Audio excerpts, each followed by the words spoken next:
During this whole time, the missionaries realized there's a people group out there in the jungle that nobody's reached. They were known at the time as the Aucas, right? Which we now know is the Kichwa word for savage. Right? Why were they called savage? Because every encounter that the civilized world had with them wound up with tragedy. And the Kichwas were terrified of this people group because we didn't know a lot of this back then, but we know now they were nomads. They roamed around the jungle. But whenever they would show up near a Kichwa village, it would be to do harm. Right?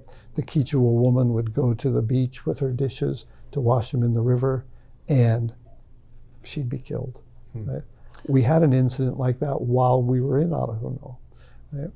So the Kichwas are terrified of this people group, and Carmela, this devout believer who has left her family to come minister to her extended family, is begging my mom, please don't try to work with we now know that they're the Huaorani. They call them the Aucas.